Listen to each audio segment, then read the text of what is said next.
Afternoon, everybody, and welcome to the first ever Chat UTD, a new channel and a new video created by myself, Nick. I'm a United fan who has supported the club for 35 years, maybe a bit longer. My first game was 1988 anyway, and the first time I ever went to United, just fell in love with the club straight away. The stadium, the shirt, the atmosphere, the songs, just everything about them. I'm lucky enough to have been born in the area, and my dad, being a Red, took me to my first game, and there was no choice in it. I supported United, and that was that, and that was lucky for me.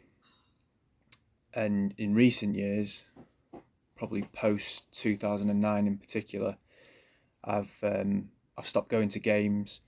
I've stopped probably investing in as much emotion as I used to in what goes on the pitch because of the parasites that own our football club and the damage that they've done to it. It's become really difficult to watch in the last few years, and I've become more stubborn and I refuse to give them my money. I don't go to games. The last time I went to a game was a freebie. Most of the games that I've been to in the last 13, 14 years have been freebies, for the simple reason I just won't give them any money. I don't buy replica shirts anymore. And as I said, my emotional investment in the club has probably waned because I've become beaten down by the fact that we've been resigned to having these horrible owners that have ruined our football club for the foreseeable and probably distant future. So the last year has been one of hope for me in the fact that the Glazers hopefully are going to leave. We'll get to that in a few moments' time. But I've loved and supported the club for a long time. The fact that I don't watch it as much anymore, the fact that I don't go to games, doesn't mean I don't care. I love this club deeply, but it's difficult to watch something you love deeply be destroyed, which is what's happened, strategically destroyed by the owners that we've got. So why have I started this channel? The United channels are 10 a penny. There's so many of them out there. I'm not trying to compete with anybody. I don't have the technical savviness to do that. It originated from an idea that my mate had about 2 years ago when he said, you should start a United channel, and kind of been bubbling away in the background ever since. I just want to chat about United. There's a play on words in the name Chat UTD. We live in a very technical world with AI and social media and Twitter, and this whole process of looking at the takeover has actually highlighted to me just how many fraudulent and toxic people that are out there in social media, and I really just want to create something that's organic, create something that is what it is. It's just talking about United. Really, what I want to try and create is a feeling of, I suppose, if you go down the pub and have a chat with your mates about United, there's an element of United loneliness to me. One of my best mates who supports United lives quite far away. We don't get the chance to chat as much as we used to. When we do, all we talk about is United, pretty much. My old man is still around, luckily for me. He's a big Red. He got me into United, and when we see each other, yeah, we talk about United. We talk on the phone about United, but that normally is followed by dodgy looks from either my mum or my wife. My kids, I've got 3 boys and a girl. They support United because I support United, but they're too little really to have too much of an insight in it. So I miss talking about United, in particular in a time like this when really it's on my mind quite a bit. So it is literally a channel to just talk about United. Obviously I'm leading it, but I'm more than happy for people to make comments, obviously, and if we get a decent community, then bring people into it.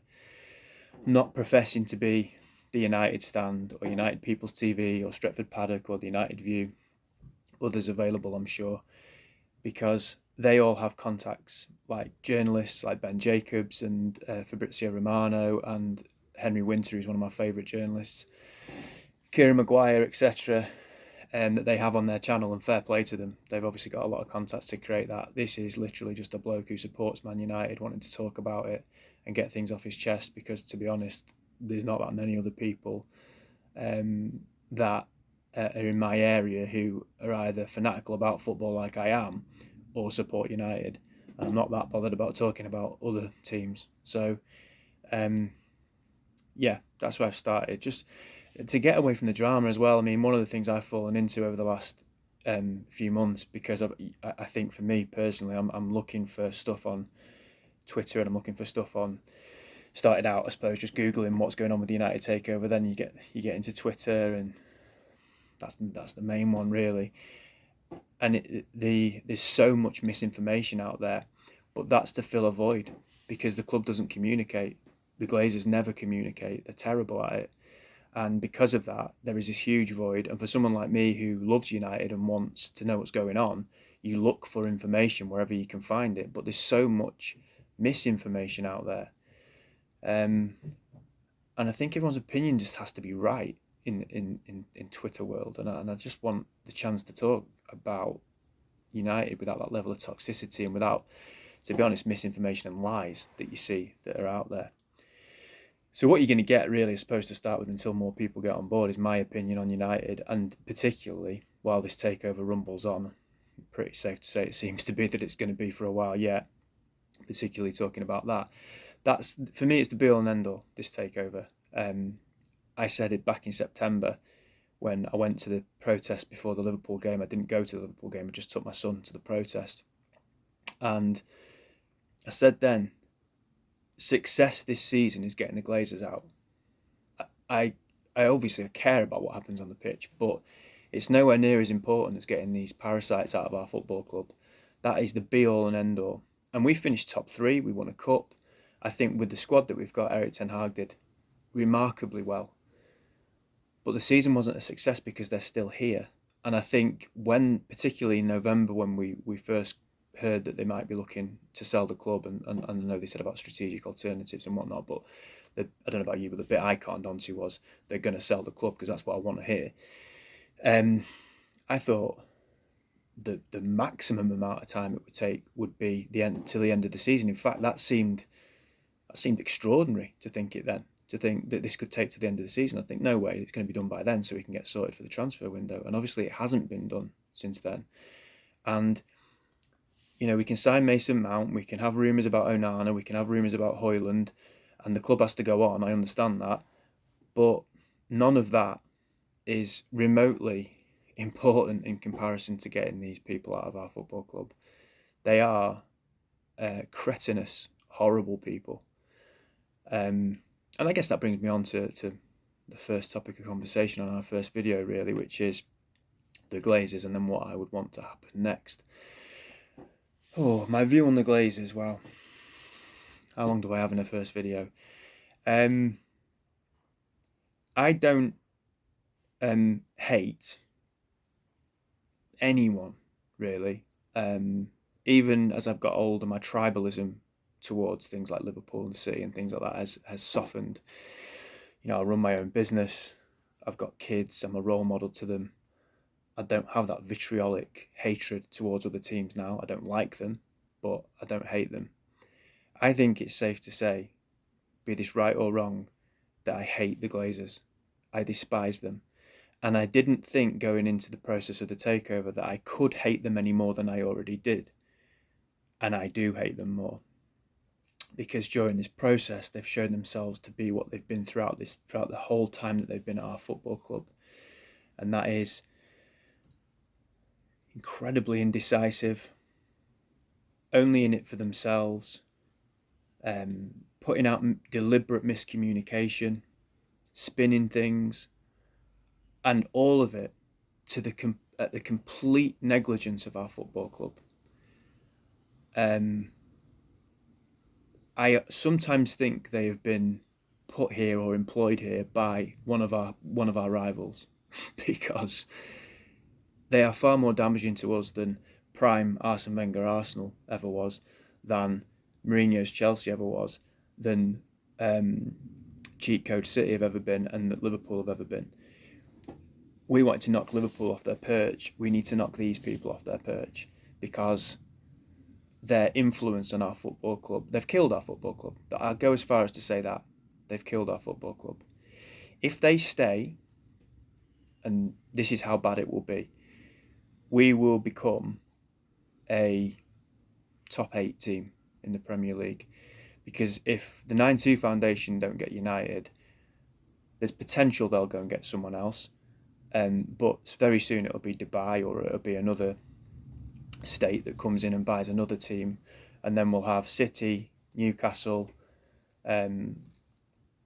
probably Chelsea, because they're pretty much, by the look of it, Saudi run now. And then you've obviously got well-run clubs like Arsenal. I don't really take Tottenham too seriously, but there'll be another one that comes in with Middle Eastern money, I'm sure.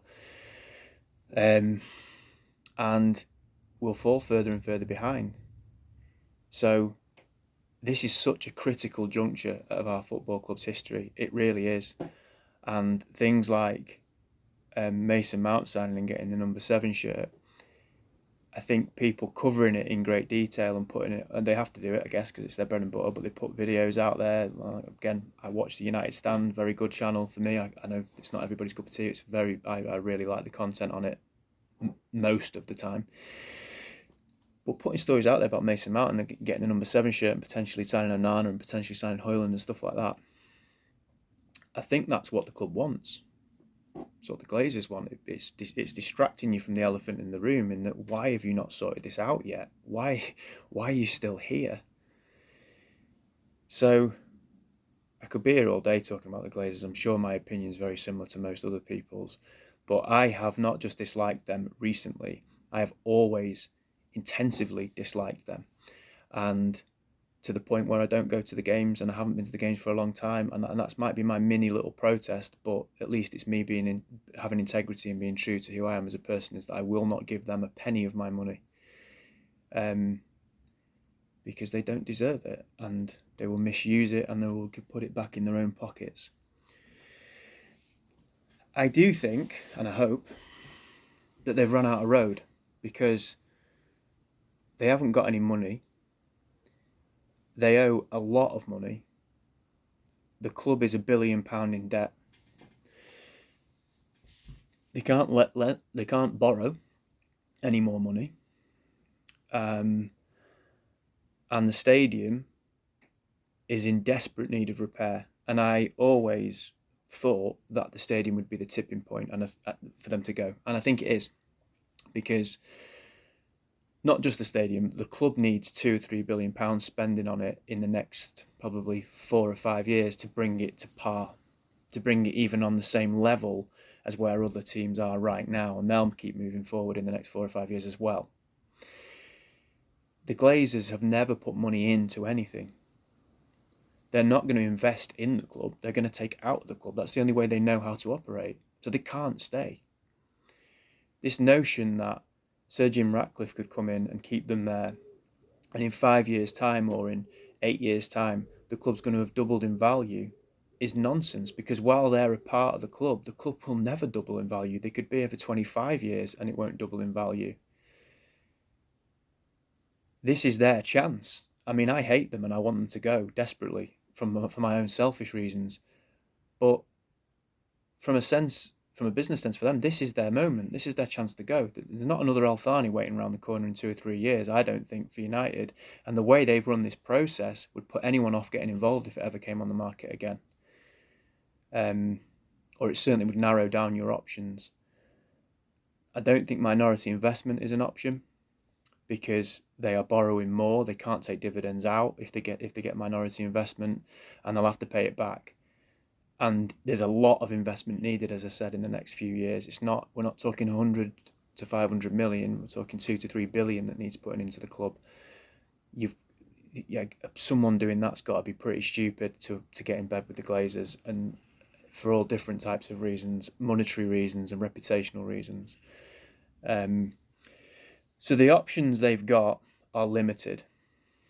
That said, they're still here, lingering around like a bad smell. There was an article written by, I think it was Ian Herbert, I hope I've got that right, to credit the source right, in the Daily Mail about a week or so ago, and it really nailed it for me, in that it's like this is their final act of vengeance on us, the final twist of the knife to to procrastinate and protract this process out as long as they possibly can. And I don't know what they've got to feel vengeful for against us, given that they've ruined our football club. Maybe it's vengeance, maybe it's incompetence, maybe it's I don't think they're the sharpest. I really don't. They were left this by their dad, and they probably haven't got a brain cell to rub together between them. So certainly that's the way it appears. So maybe it's vengeance, maybe it's incompetence, maybe it's a bit of both. But I can't believe they're still hanging around. I really can't, and I'm not sure why. I'm slightly concerned that they're cooking something in the background. That they've got some plan, but my reasoning says there isn't anything that they could be cooking up. The Super League's dead. That's not going to happen. It's got too much opposition to it, so that's not going to happen. And the Champions League is being reformatted to essentially be like a Super League anyway, and that's well in the offing. That's going to happen very soon. So the new formatted Champions League. So the Super League isn't going to happen. Certainly not anytime soon. There's some talk that maybe they've got an idea with the TV rights that MUTV could show pay-per-view games, and they could do it that they could earn a lot of money doing that. I might be wrong, so if I am, please comment. But my thought on it was that the TV deal is wrapped up for 8 years. I might be wrong, but if it's 8 years, these guys aren't young. Particularly the two gremlins we see that represent themselves at the front of house. Why would you wait 8 years? And then in that 8 years, you've got a plan to make MUTV the pay-per-view channel, and could you even do that? The legality of it might not be possible. You've got the legality of the Sir Jim deal, that the 31% of the shareholders would kick off and they'd sue the club. There's all the reasons they would stay, and maybe I'm convincing myself, just don't seem feasible. And I've always thought that.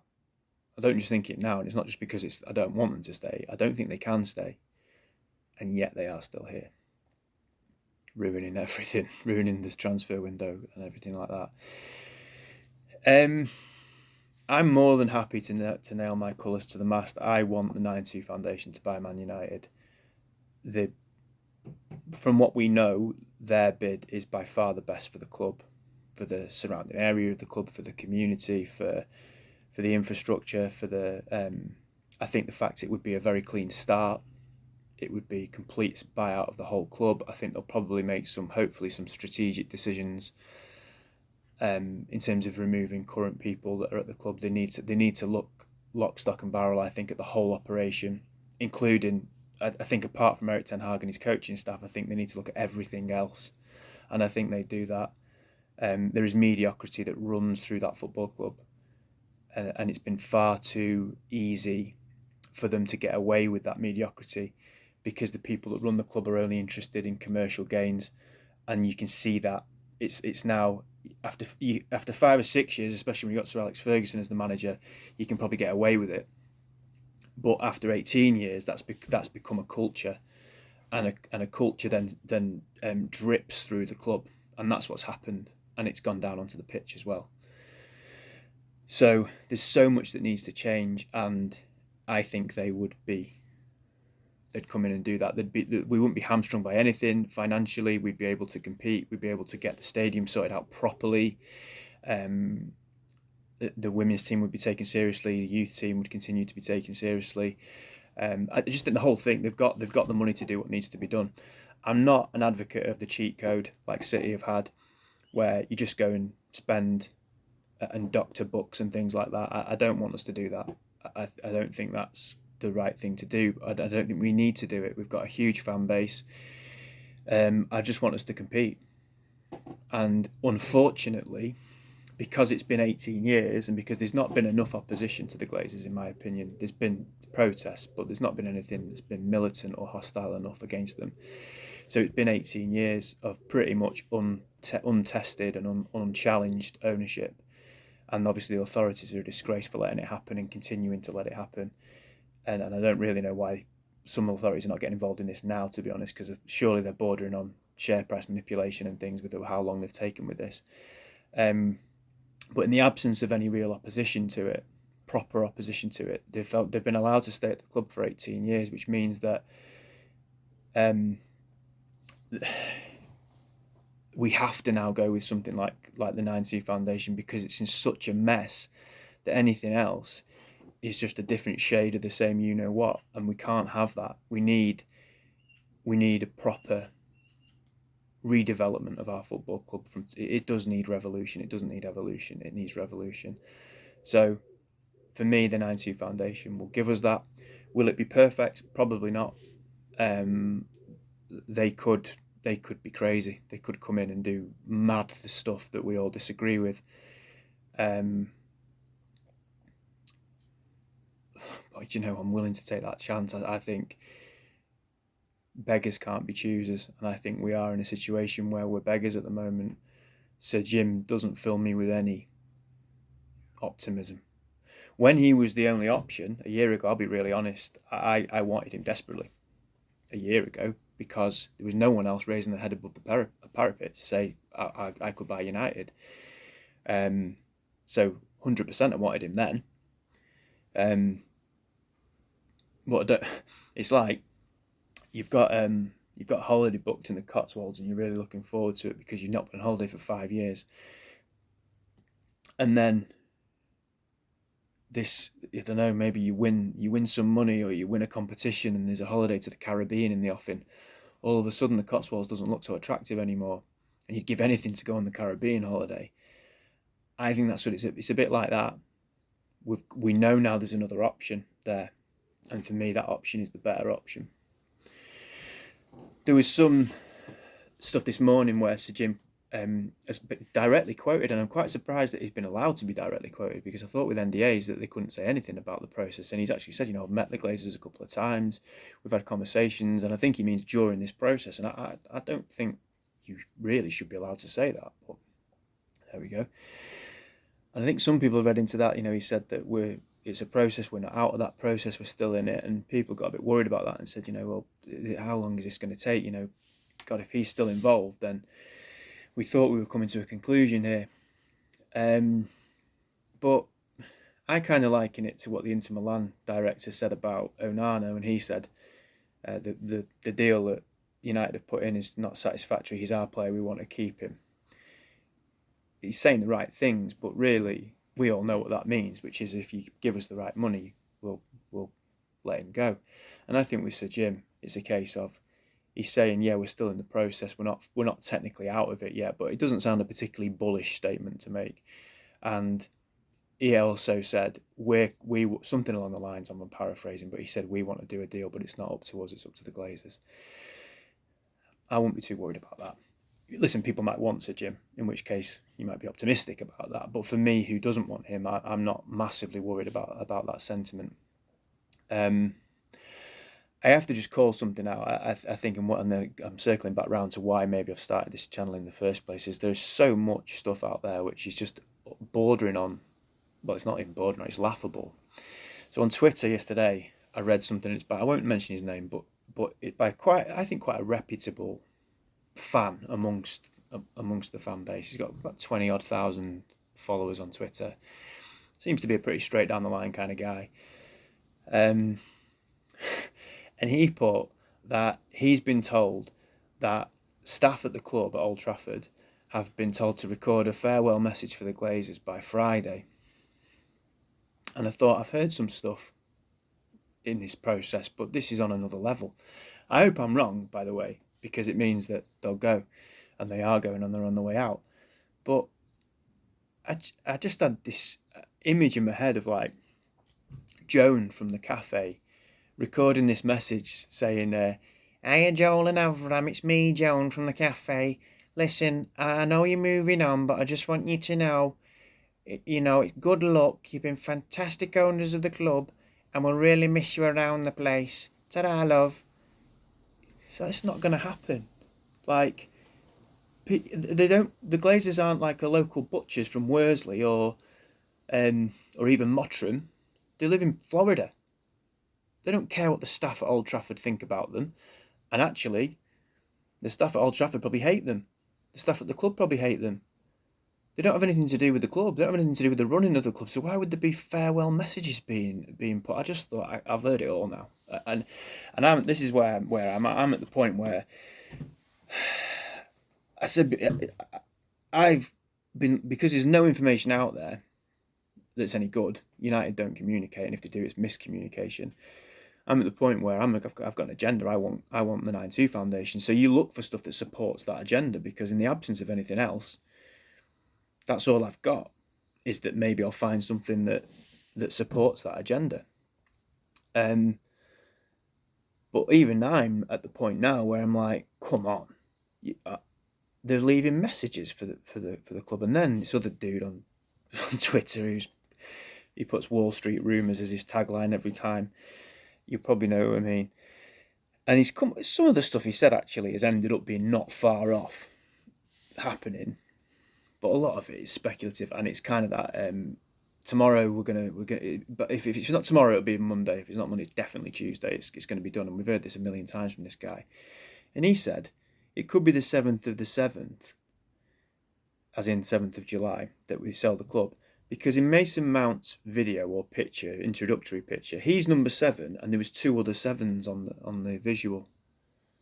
So the Glazers, who don't care about United whatsoever, have took the time to put a video together or put a visual together of Mason Mount with this symbolic message in it that's a clue to say that we're going to sell the club on the 7th of July. Again, come on. You lose any credibility when you start saying stuff like that. That's just not going to happen. And I've noticed a pattern actually with the social media in that Wednesday you start to hear a few little whispers. Thursday is that kind of like things are happening. It could be tomorrow, but it's more likely going to be Monday. At the latest Tuesday, we're going to get an announcement, because I get that excited about it. Thursday, you start thinking, obviously Thursday's today. It's a 5-day week because the stock exchange is shut at the weekend. So you're thinking we've got one more day this week. People are saying it could happen tomorrow, but if not tomorrow, definitely Monday or Tuesday. Nothing happens on a Friday, another week goes by. Weekend's dead. Monday comes around, and as my mate who suggested I started this said, he's picking his backside thinking, come on then, what's going on? Nothing happens on the Monday, goes very quiet. Tuesday, maybe, nothing. Then we're back at Wednesday again. And the whole process starts again, because people are just guessing. And I don't know why it's dragging on. I haven't got a clue. And as I say, my logic and reasoning says it can't drag on any longer, and they're going to have to go, surely. And yet they're still here. So I suppose a bit of a mishmash today, and we'll be more streamlined and structured in other. There'll be more of an agenda in other chats that I have, but this is the first one, and it's the first one when we're 8 or 9 months into a long process. I could have spoken for an hour and a half about my feelings on it, but that would be incredibly boring for you, I would imagine. So I'm going to leave it there for now. Please comment and like, subscribe, and we hope to build a community here. I'd say keep it respectful. I've got opinions you might disagree with. I'm more than happy for people to disagree with things that I say and disagree with each other, but snarky, horrible comments, it's just no point. It's not great. It's not what I want to try and attract. So can't give you a massive commitment in terms of how much time I'm going to be able to put in. I'm going to try and do, I don't know, for now, a video basically whenever I have the time and something comes up that's worth talking about. Roughly probably 3-4 a week. This is the first one. It's been good just to kind of offload, get things off my chest, and thank you if you watched for watching. Up the Reds. I can't swear, so off the Glazers.